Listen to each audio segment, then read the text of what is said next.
नमस्कार। ज्योतिषीय श्रृंखला की इस कड़ी में आपका हार्दिक स्वागत है। दशानाथ के भिन्न भिन्न भावों में रहने से उसकी महादशा में अन्य ग्रहों की अंतर्दशा का क्या फल होता है, इस विषय के अध्ययन के क्रम में अभी हम शनि ग्रह की महादशा के फल का अध्ययन कर रहे हैं। आइए इसमें आगे बढ़ते हैं और देखते हैं कि शनि यदि त्रिकोणस्थ हो या त्रिक भाव में स्थित हो तो उसकी महादशा में ग्रहों की अंतर्दशा का क्या फल होता है। त्रिकोणस्थ शनि की महादशा में जब पापक ग्रह की अंतर्दशा आती है तब जातक को नाना प्रकार के क्लेश होते हैं।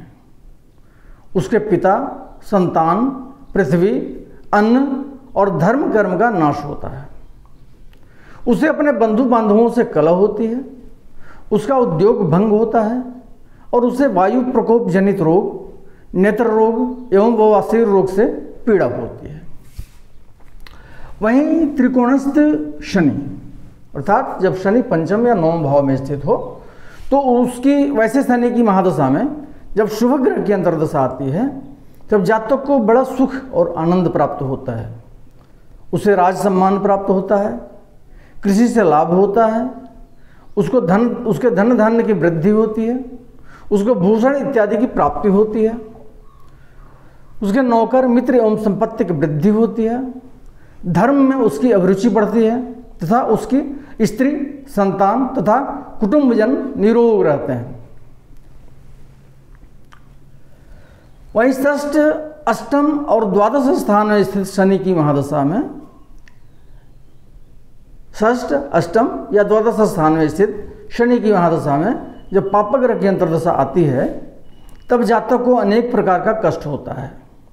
उसको मानसिक चिंता होती है, उसके धन का क्षय होता है, उसके स्थान का नाश होता है, उसके बंधुजनों की मृत्यु होती है, उसकी नौकरी आदि में बखेड़ा उत्पन्न होता है, उसको ज्वर और गुह्य रोग से पीड़ा होती है तथा उसको राजा, अग्नि एवं विष से भय होता है।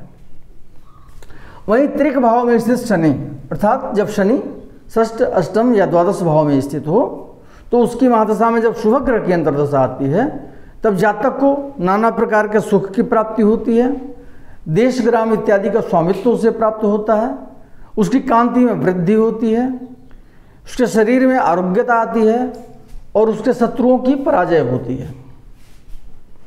अगले वीडियो में हम बुध ग्रह की बात करेंगे कि बुध ग्रह यदि भिन्न भिन्न भावों में कुंडली में स्थित हो तो उसकी महादशा में ग्रहों की अंतर्दशा का क्या फल होता है, इसकी जानकारी हम प्राप्त करेंगे। नमस्कार।